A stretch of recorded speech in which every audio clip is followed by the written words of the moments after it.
Il y a évidemment une forme de vie très particulière sur notre planète. Nous occupons une bonne partie de la surface. On est concentré en poches plus ou moins importantes, les grandes villes, et nous avons un effet très important sur le développement de la vie sur notre planète, sur les écosystèmes. Nous les affectons de manière très prononcée. Et donc, l'objectif de l'astrobiologie, c'est de trouver tout ça. Est-ce qu'on peut trouver un équivalent de la Terre dans l'univers sur lequel il y aurait de la vie, et peut-être même de la vie intelligente avec laquelle on pourrait éventuellement entrer en communication. Et du point de vue de l'astronome, comment pouvons-nous faire ça? Eh bien, il faut utiliser des télescopes, et j'ai pour vous un petit film qui va vous illustrer exactement ce qu'il faut faire. Donc, une seconde ou deux, le film va commencer. Là, musique.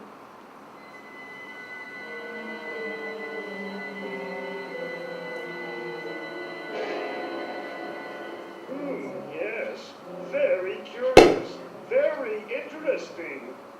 I do so enjoy observing the flora and fauna of that tiny planet. I think man is the most interesting insect on Earth. Marvin the Martian. There is a growing tendency to think of man as a rational thinking being, which is absurd.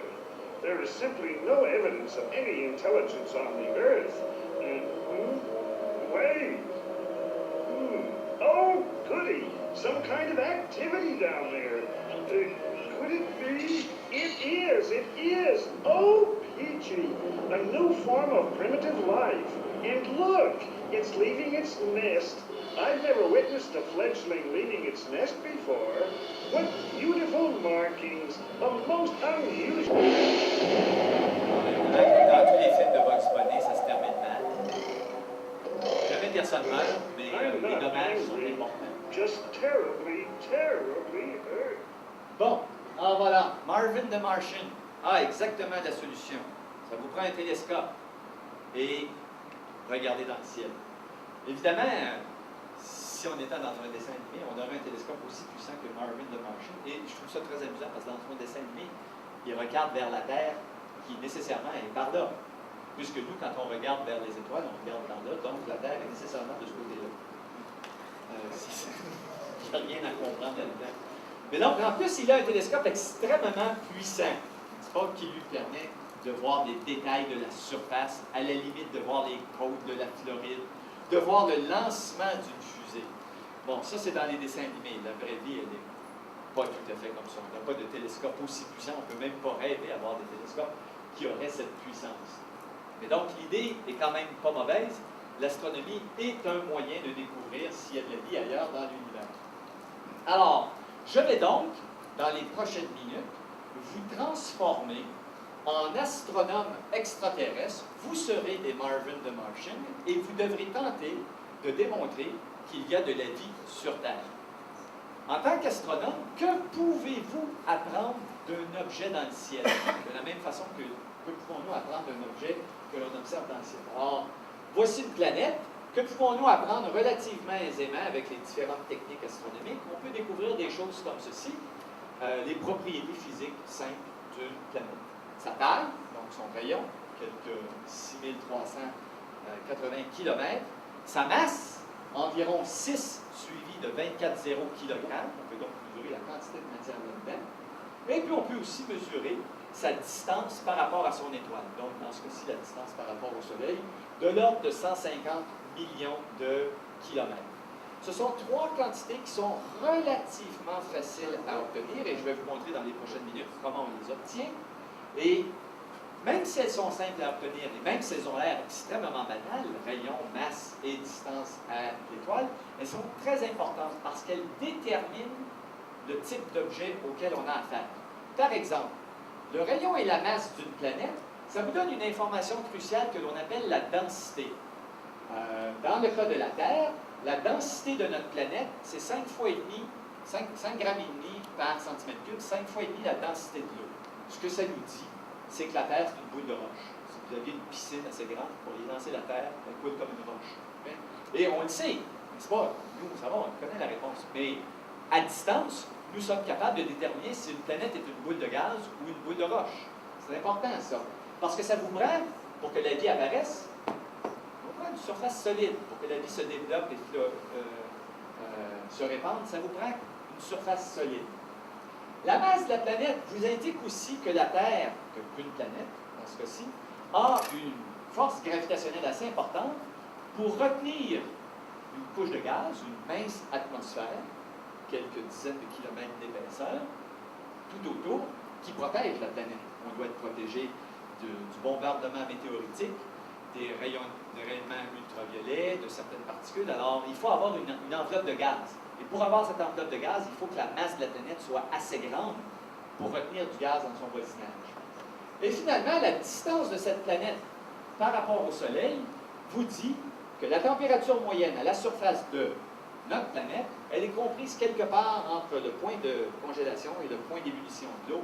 Donc, il y a de l'eau liquide sur notre planète. Il y a des endroits où il y a de l'eau gelée, il y a des endroits où il y a de l'eau sous forme de vapeur dans l'atmosphère, mais il y a de l'eau liquide et la vie sur notre planète s'est développée dans un milieu liquide. Or, ça vous prend au moins ces trois propriétés, ces trois caractéristiques qui mènent à ces trois propriétés, fait que la Terre est une boule de roche, qu'elle est entourée d'une enveloppe de gaz et que la température est adéquate pour qu'il y ait de l'eau à l'état liquide. Or, comment découvrir ces caractéristiques, rayons, masse et distance, sans facilement voir la planète? Et la raison pour laquelle je vous dis ça, c'est que notre planète, on la voit très bien si vous êtes sur la Lune. Vous avez ici une image prise par des astronautes d'une des missions Apollo. Vous êtes à peu près à une distance de 400 000 km de la Terre. Vous voyez la boule ronde, blanc bleuté, les nuages, les océans, vous pouvez distinguer les continents. Mais à cette distance, même avec un bon télescope, vous ne voyez pas la muraille de Chine. Vous ne voyez pas les lignes. Vous ne savez pas s'il y a de la vie sur la planète. C'est encore pire si vous allez un peu plus loin. Vous êtes maintenant rendu au niveau de l'orbite de la planète Mars, 60 millions de kilomètres. C'est une vraie photographie, ce que vous voyez. Ça a été obtenu par une sonde qui s'appelle Mars Global Surveyor en 2003. C'est une sonde qui est en orbite autour de la planète Mars. Il y a de petits télescopes, de petites caméras à bord. On a tourné ça en direction de la Terre. Et vous voyez la Terre, la Lune ici. Vraie photographie. Vous voyez le rapport entre les dimensions. On voit quelques détails de la surface. On peut deviner qu'il y a peut-être des continents, qu'il y a des océans. Mais très clairement, on ne voit aucun indice de la présence de vie. Allons un peu plus loin. Vous êtes maintenant à plus de 6 milliards de kilomètres de distance. 6 milliards de kilomètres de distance, c'est à peu près l'endroit où se trouverait la planète Pluton. Dans le système solaire, la planète naine Pluton, on doit dire. C'est encore une fois une vraie photo. Ce que vous voyez, ça a été obtenu par une sonde qui s'appelle Voyager 1 en 1990. Voyager 1 est une sonde qui a quitté la Terre au milieu des années 70, frôlé Jupiter, et des très jolies photos, frôlé Saturne, et ensuite s'est éloignée du système solaire. Et en 1990, elle a franchi à peu près le niveau de l'orbite de Pluton.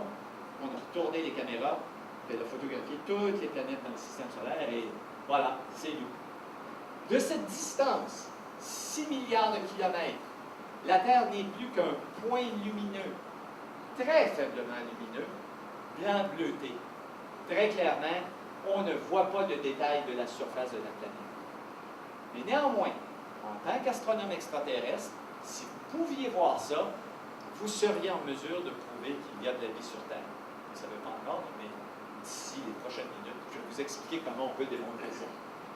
Alors donc, c'est ça qu'on peut espérer. Dans le meilleur des cas, dans les prochaines années, on pense qu'on sera peut-être capable de faire des photographies de planètes lointaines qui ressembleront à ça.